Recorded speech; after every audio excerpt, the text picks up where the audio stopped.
you've got your grill, and now the question becomes, what else do I need to start barbecuing? Well, today I'm going to take you through 5 things that I think everybody needs to have after the grill in order to really barbecue well. So I'm going to start with a thermometer, a good instant read thermometer. This is a Thermapen. It's probably the best thing out there. You get a reading within 3 seconds. The accuracy is spot on. Not only does it work well probing meat, but you can also use it to take the temperature of water to see how close you are to a boil, or to oil if you're going to do deep fat frying. ThermoWorks also makes a thermopop, which is a lot smaller. It's got like a bulb head on it. Still very easy to read. It's probably about half the price of what the Thermapen is. Thermapens are great. Thermopops are also pretty good for the price. They're about 25 bucks or so. There'll be a link in the comment section to check those out. Next thing, it's always handy to have, is a basting brush. Now, the best, my opinion, the best basting brush are silicone. These are easy to clean. They go right in the dishwasher. You can rinse them out. They're perfect. You can get short-handled ones, long-handled ones. Now they're cheap. Some of them have the detachable heads. Actually, those are the ones I like better. This one doesn't have. This is one piece. Sometimes it's nice to be able to pop it off because sometimes the stem gets a little grimy. But again, it's much better than the older models with the straw or the nylon. The silicone, much better. Next thing that you definitely want to have is sharp knives. Now, I know some people get a little worried about sharp knives, but trust me, the worst cuts I've ever gotten were from dull knives, not from sharp knives. You probably want 2 styles of knife. One knife to use when you're preparing things, when you're like trimming fat off of a steak or a roast or something like that, and then another one when you want to slice things at the end. So for trimming meats, I like a this is like a boning knife or a fillet knife. It's a little flexible, but it really makes it easy to get under things, to make really nice small sharp cuts. If you use a bigger knife like that, it becomes a little unwieldy when you're trying to work with raw meat. Raw meat's slippery, so you want something that you can get a nice grip on. And to keep them sharpened, there's many different ways. In fact, Kathy's going to do a video on different methods of sharpening, but I'm going to show you the one I like to use. This is a sharpener from, don't laugh, F. Dix. Be careful when you Google that. But this thing puts an edge on a knife that's just great. We bring it with us when we go to a barbecue contest. It's really simple to use. What you do is you just run your knife right through it a couple of times, and you get a nice sharp edge. These things are great. They're a little pricey, but to me, they're worth it.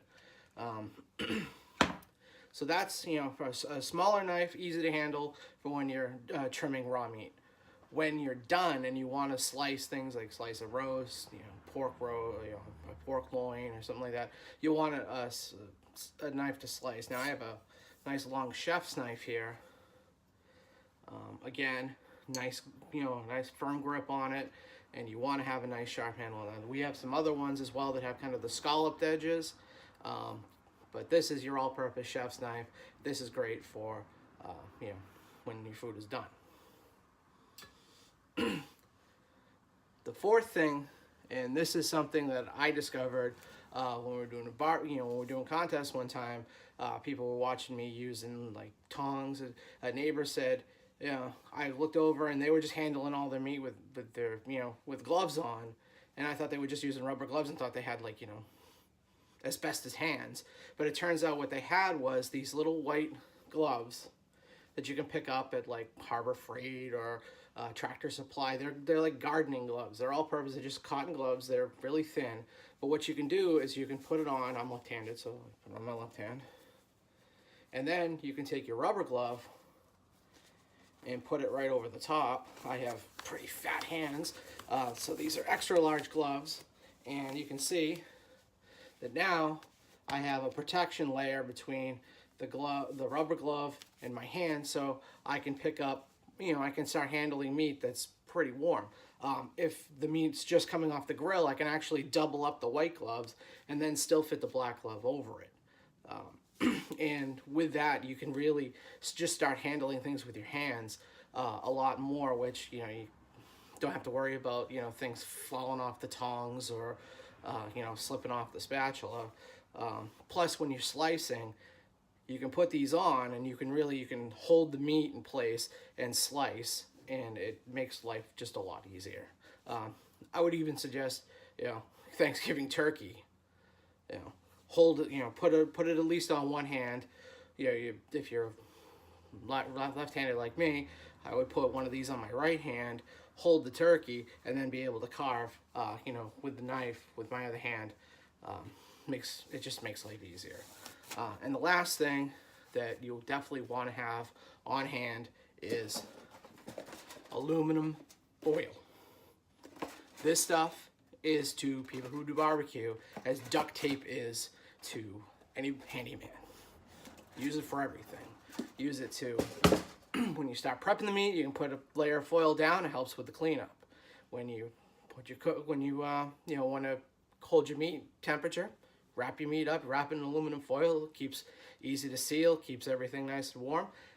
And even when you want to clean up, you can wad up a ball of aluminum foil, hold it with a pair of tongs, and you can actually use it to start scraping the grill off. So, if your grill cleaning tools are a little grody and you haven't had a chance to go replace them yet, wadded up ball of aluminum foil can do the trick in a pinch. Use it for everything. I like to use the wide. This is from BJ's. This is the 18-inch wide. When I can get my hands on it, I like to get the 24-inch wide, because that 2 foot wide, you can wrap anything. I mean, we're dealing with briskets that are 15, 17 pounds, so it's kind of nice to have something where you don't have to try to double up and you have a seam and things can leak. But 18 inches is good, for most home cooks. It really, like I said, it's the duct tape. So, those are just 5 things that, you should really have if you're going to start seriously barbecuing. They're just invaluable tools. So that's all for now. I look forward to more videos in the future, and feel free to subscribe to our channel. Thanks.